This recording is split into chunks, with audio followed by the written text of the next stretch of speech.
ধানের যে পরিমাণ এটা ক্ষতিগ্রস্ত, সত্যি বলতে হৃদয় বিদারক। আসলে এত কষ্ট করে ফসল ফলানোর জন্য এরকম চিটা ফোটা যদি থাকে তাহলে কেমন লাগে বিষয়টা আপনারা দেখতে পাচ্ছেন।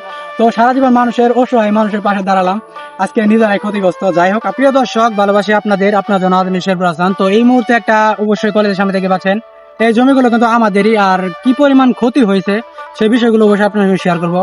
কি জানি একটা ধান লাগানো হয়েছে, ধানের কারণে দেখেন চিটাই বেশি, কারণ এবার আবাদ ফসলে কিন্তু অনেক ভয়ঙ্কর অবস্থা নেই, কারণ বিশেষ করে নিজেরাই কিন্তু ক্ষতিগ্রস্ত। এই কারণে কিন্তু অবশ্যই আপনার সাথে তুলে ধরতে চাচ্ছি। তো আমাদের জমির কিন্তু আবাদ ফসল করা, আর সবচেয়ে বড় কথা হচ্ছে খারাপই লাগলো, কারণ কষ্টের ফসল যদি এরকম একটা ক্ষতিগ্রস্ত হয় নিজের কাছে খারাপ লাগে। আর বিষয়টা অবশ্যই আপনার সঙ্গে একটু তুলে ধরি। এমনকি শুধু আমাদের বনের ভিতরে আসলে এইখানের ভিতরে কিন্তু আমাদের ফার্স্ট টাইম এত বড় একটা ক্ষতি হলো, কারণ দেখেন বেশিরভাগই কিন্তু অবশ্যই চিটা, কারণ এই ধানের কি পরিমাণ ক্ষতি হয়েছে সেটা আপনারা দেখতেই পাচ্ছেন। আর আমার হাতে যেগুলো রয়েছে সবগুলা কিন্তু চিটা দেখতে পাচ্ছেন। তো এক কথায় কি বলি, কারণ এখানে কিন্তু আমরা অনেক আগে থেকে আমি জানি, এখান থেকে চলি ছোটবেলা থেকে আর কি। আমাদের এই কৃষি আসলে মানে যেহেতু আমাদের এইদিকের বাংলাদেশে কৃষি প্রধান একটা দেশ, আপনারা সবাই চেনেন, তো কৃষকরা কিন্তু আসলে ধানের উপর নির্ভর করে কিন্তু চলাফেরা করে। আর আমার দেখায় সবচেয়ে বড় একটা ক্ষতিগ্রস্তের মধ্যে পড়লাম আমরা নিজেরাই, কারণ ধান কিন্তু পেকে আসছে, কিন্তু দেখেন অবস্থা খুব খারাপ। তবে যথেষ্ট যত্ন করা হওয়ার পরও কিন্তু ধানের চিটা কিন্তু আসলে কমানোর মতো সুযোগ নাই, কারণ বিভিন্ন কীটনাশক কিন্তু ব্যবহার করা হয়েছে।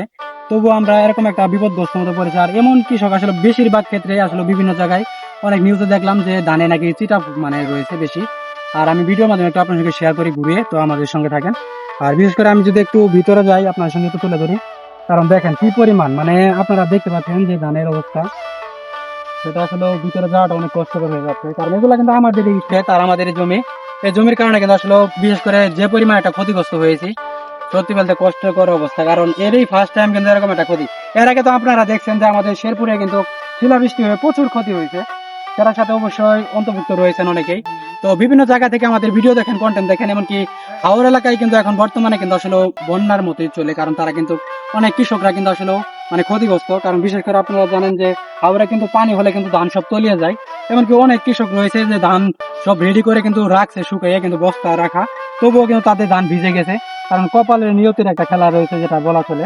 তো আপনারা দেখতে পাচ্ছেন যে আমাদের এই আসলে এই কৃষি প্রধান একটা দেশে যদি এইভাবে ক্ষতিগ্রস্ত হয়, কৃষকরা কিন্তু আরো বেশি হতাশ হয়ে যাবে। বিশেষ করে আমি একজন কৃষকের ছেলে বললেও চলে, আমরা অনেক কিছুই করি, শুধু কৃষক না। আর সবচেয়ে বড় কথা হচ্ছে যে এইভাবে যে চিটা ফুটা থাকবে একটা মানে ক্ষেতের ভিতরে, এটা মেনে নেওয়ার মতো না, সত্যি অনেক কষ্টকর। কারণ দেখেন যে ধানগুলো এইগুলো যদি চিটা না হতো তাহলে ধান কি পরিমাণ থাকতো আপনারা দেখতে পাচ্ছেন। আর একটা ক্ষতিগ্রস্ত মধ্যে পড়ে আপনার সঙ্গে একটু ভিডিওর মাধ্যমে শেয়ার করতেছি, যারা যে যেখান থেকে ভিডিওগুলো দেখেন, বিশেষ করে ধানগুলো আপনারা দেখেন, ধানের প্রত্যেকটা সীসা, মানে আমার এই হাতের গুলো ছাড়াও আপনাকে তুলে ধরতেছি, মানে ধান কিন্তু অনেক ভালো হয়েছিল, কিন্তু চিটা ফোটা অনেক সমস্যা। সেই কারণে কিন্তু আসলে আমি দেখলাম আজকে মানে ধান কেটে নিয়ে যাওয়া হয়েছে, কিন্তু অনেক ক্ষতিগ্রস্ত হয়ে গেছে, সেটা আপনার সঙ্গে শেয়ার করলাম। আর সবচেয়ে বড় কথা হচ্ছে কৃষি প্রধান দেশে আসলে কৃষি নিয়ে যারা কাজ করে, বিশেষ করে তারা যে কি করে জানি না, কারণ তারা যথেষ্ট পরিমাণ যদি কৃষকদের গাইডলাইন দিতে পারে তারা কিন্তু আসলে ভালো ফলাফল পাবে। আর বাংলাদেশে কৃষি প্রধান একটা দেশ, এই দেশে আসলে আপনাদের পরিশ্রম কষ্ট সকলে মিলে কিন্তু একত্রে কৃষকদের কিন্তু প্রচুর সাপোর্ট দিতে হবে, কারণ কৃষকরা যদি সাপোর্ট না পায় তারা কিন্তু আসলে হতাশা হয়ে যাবে। একজন কৃষক, গরিব গ্রামের কৃষক গুলাই আপনাদেরকে বলি, যে গ্রামের কৃষকরা যথেষ্ট পরিমাণ পরিশ্রম করে, কিন্তু তারা সঠিক গাইডলাইন পায় না, গাইডলাইনের কারণে কিন্তু অনেক মানে খেতে কিন্তু অনেক ক্ষতিগ্রস্ত হয়ে যায়। তো যারা আমাদের ভিডিও দেখেন আজকের এই জায়গা থেকে অনেকেই চিনেন, আমি ছোটবেলা থেকে আসলে এই জায়গায় আসি আর চলাফেরা করি, আমাদের জমি সে কারণে আসলে মোটামুটি টুকটাক কাজ করা। তো এক এলাকায় আপনারা দেখতে পাচ্ছেন যে ধানের যে পরিমাণ এটা ক্ষতিগ্রস্ত, সত্যি বলতে হৃদয় বিদারক। আসলে এত কষ্ট করে ফসল ফলানোর জন্য এরকম চিটা ফোটা যদি থাকে তাহলে কেমন লাগে বিষয়টা আপনারা দেখতে পাচ্ছেন। তো সারা জীবন মানুষের অসহায় মানুষের পাশে দাঁড়ালাম, আজকে নিজেরাই ক্ষতিগ্রস্ত। যাই হোক, আপনারা দোয়া করবেন যেন ক্ষতিগ্রস্ত থেকে মুক্ত হতে পারি। তো কৃষি প্রধান দেশে আসলে কৃষকদেরকে অবশ্যই সচেতন করতে হবে, ভালো গাইডলাইন দিতে হবে, তারা যেন যথেষ্ট পরিমাণে ভালো কাজ করতে পারে। আর এইখানে আমাদের জমি রয়েছে, এলাকার সবাই কিন্তু আমাকে চেনেন, জানেন আমি মোটামুটি এখানে কাজ করি, এই জন্য কিন্তু ভিডিওটা করলাম। আমার বাবাও কিন্তু নিজেও বললেন যে একটা ভিডিও করতে, বাবা কিন্তু পরিবার থেকে এভাবে সাপোর্ট দেয় না, সেই কারণে কিন্তু আমি একটা ভিডিও আকারে আপনাদের তুলে ধরলাম। তো এরকম ক্ষতিগ্রস্ত আর কোন কোন জায়গায় হয়েছে অবশ্যই কমেন্ট করে জানাবেন। কৃষি প্রধান দেশে কৃষকের ক্ষতি হলে সত্যি বলতে তারা অনেক ক্লান্ত, অনেক কষ্ট অবস্থা মানে উপভোগ করে।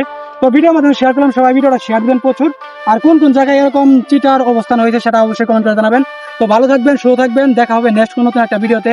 আজকের মতো এখানে বিদায়, আল্লাহ হাফেজ।